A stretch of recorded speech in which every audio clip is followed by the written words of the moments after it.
Agora nessa aula vamos salvar o nosso arquivo que fizemos no FreeCAD, o nosso cubo, e vamos para o software Cura, que é o software que vai configurar a peça para a impressão 3D, que vai fazer o fatiamento. Vamos salvar em .stl, que é a extensão que conseguimos abrir no Cura e uma das principais utilizadas. Selecionamos o nosso modelo, arquivo, exportar, cubo.stl, confirmar. Agora vamos abrir no Cura, dar 2 cliques.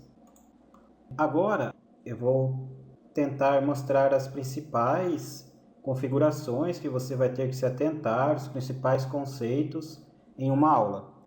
Mas eu também vou deixar um arquivo para download, então é importante que você volte lá na primeira aula, onde eu deixei os arquivos para download, e que você reveja essas configurações. A primeira coisa que você já deve estar começando a se habituar é que tudo é um ambiente 3D. Os softwares de modelamento e também aqui o fatiador. Então nós salvamos nosso arquivo em .stl e também estamos aqui em um ambiente 3D, que simula a mesa da nossa máquina. O importante em qualquer fatiador, aqui nós estamos no Cura, é que você configure a sua impressora inicialmente. Então vai ser a primeira coisa que você vai fazer. No Cura nós temos o gerenciamento de impressoras, aqui está a minha, a iMate S, e como é feito essa configuração? Através das informações do fabricante, que geralmente vai vir no manual, que são os ajustes da máquina, as características da máquina. Então, como o tamanho da mesa, o tipo de mesa, se é uma plataforma retangular ou elíptica, no caso aqui é uma plataforma retangular, que é a mais comum também.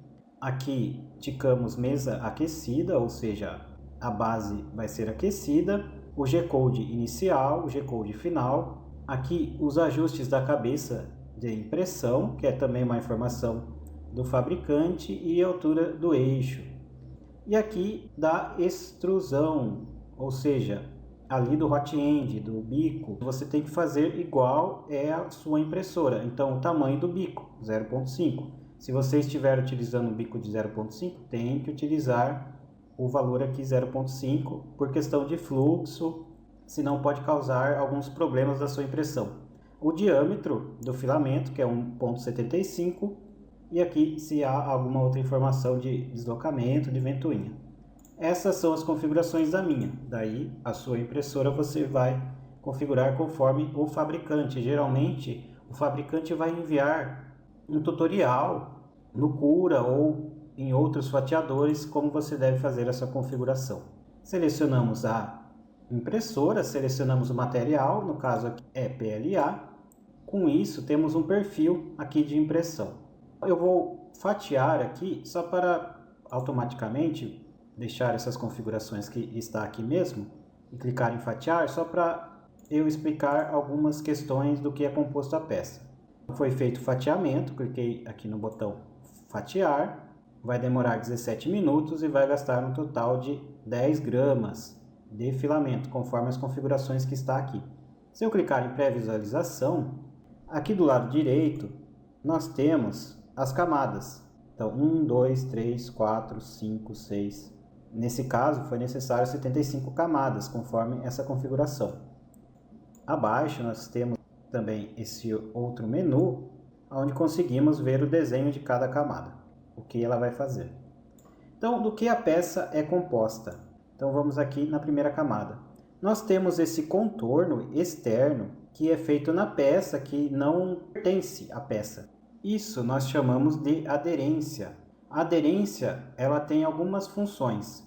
Então eu vou explicar o primeiro tipo, que é aqui nós temos a configuração aderência à mesa ou skirt. Posso definir até em mais camadas. O principal objetivo do skirt é iniciar o fluxo de filamento. Vai fazer essas camadas inicialmente. O fluxo já vai iniciar e quando começar a fazer a primeira camada, já vai estar no fluxo correto. Isso vai ajudar para que não tenha falhas de impressão aqui, principalmente na primeira camada. O segundo tipo é o brim. O brim ele vai ajudar em relação ao fluxo e também a fixação da peça, porque vocês percebem que faz o contorno externo, mas também fica junto à peça. Vai ajudar nessas duas situações, controle de fluxo e aderência, fixação. Então, uma peça que você faz que é muito alta, você pode utilizar esse tipo de aderência. Nesse caso, o cubo não é muito alto. E temos também o raft. É um tipo de aderência onde, inicialmente, vai fazer uma espécie de cama abaixo da peça para depois começar a fazer as camadas da peça. Isso ajuda em peças que são impressas em ABS, para que não haja nenhuma deformação. Mas os mais utilizados é o skirt, quando você não tem uma peça muito alta. Então você não tem uma peça muito alta, você quer apenas ajustar o fluxo, ou o brim. A sua peça é mais alta, então você faz o ajuste de fluxo e também ela ajuda na aderência à mesa, para que não se solte. No caso, vamos utilizar o skirt. Agora, também temos as paredes. Temos as paredes inferior e superior. Essa é a parede inferior e aqui a parede superior. Então, aqui nas configurações, nós vamos encontrar superior e inferior. Aqui está configurado com uma espessura de 1,2 milímetros e 3 camadas superiores e 3 camadas inferiores. Nós temos que nos atentar de não fazer poucas camadas para que o interno não fique visível ou não fique muito fraco. Nós configuramos 3, 4 até 5 camadas, ou seja, nós vamos ter 1, 2, 3. E temos as paredes externas. Todos esses lados aqui são as paredes, superior, inferior e as outras paredes. E também temos as configurações aqui. Está configurado como 1 milímetro e o número de filetes na parede são 2. Também é importante verificar se a parede não está muito fina. Essa configuração que está aqui nós vamos alterar para imprimir. Nesse caso a parede está muito fina, com apenas 2 filetes, o ideal é que seja pelo menos 3. E essa parte aqui de dentro é chamado de preenchimento. Cada padrão de preenchimento vai ser conforme o tipo de peça que você está fazendo e material também que você está utilizando. Mas vamos utilizar o mais comum, que é grade, que nós utilizamos para peças que não vamos ter muito esforço, e a relação da densidade do preenchimento. Conforme a densidade do preenchimento, nós podemos criar peças mais ou menos resistentes. E também há tipos de padrão de preenchimento para cada tipo dessas peças. Um exemplo, para criar peças com alta resistência, nós podemos utilizar o quarto cúbico ou a subdivisão cúbica, onde cria preenchimentos entrelaçados. Para criar peças utilizando filamento flexíveis, podemos utilizar o concêntrico ou o tipo cruzado. Agora, o mais comum, que são essas peças, nós não vamos fazer com muita característica mecânica ou peças decorativas. O mais comum é que se utilize o padrão grade. Nós geramos peças com média resistência e podemos ajustar isso conforme a densidade também. Então, se eu colocar 99%, o que não vai ser necessário, vamos criar peças mais resistentes, porém, vamos utilizar mais filamento, o tempo vai ser maior. Mas vamos utilizar apenas 10%. Você vai ver que já vai ficar com uma resistência muito boa, uma resistência média. Esse é o preenchimento.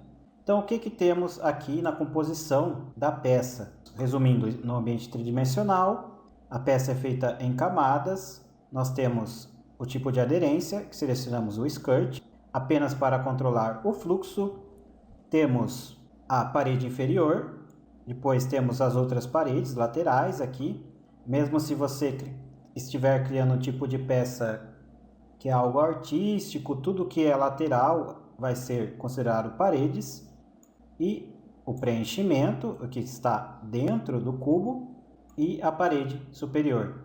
Nós precisamos configurar aderência, parede inferior, superior, paredes laterais e o preenchimento. São essas configurações. Há mais alguma configuração ou algum outro tipo mais comum utilizado?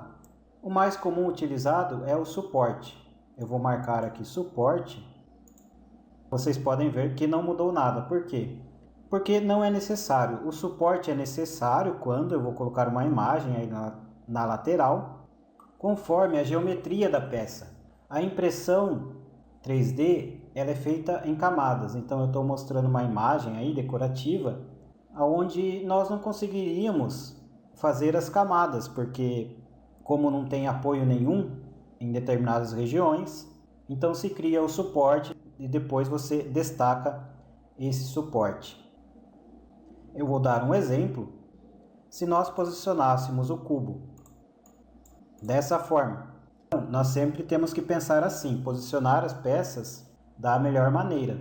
Não é necessário posicionar assim, mas vamos gerar aqui sem suporte. Gerei sem suporte, nós podemos ver o bico da impressora, como é feito. Aqui, obviamente, há uma angulação, que talvez, seguindo essa angulação, a impressora conseguisse fazer uma espécie de escadinha, seguindo a outra camada. Talvez, mas vamos modificar ainda mais. Aqui, fizemos acima. Então, até apareceu essa região em vermelho, porque está necessitando de suporte. Agora, vamos gerar com suporte. Se criou o suporte, que depois da impressão você vai remover, para que se crie essa peça. Mas vamos fazer da maneira correta, porque no caso dessa impressão, não é necessário o suporte. E o que mais de comum que temos que controlar? São as opções de velocidade da ventoinha também, e temperatura da mesa e do bico, do filamento, que vai acontecer a extrusão. E também controlar a altura dessas camadas, a altura da primeira camada, da camada das paredes. Isso foi uma aula mais para você entender como funciona, e na próxima aula então vamos fatiar essa peça para depois imprimir na impressora 3D. Até a próxima aula.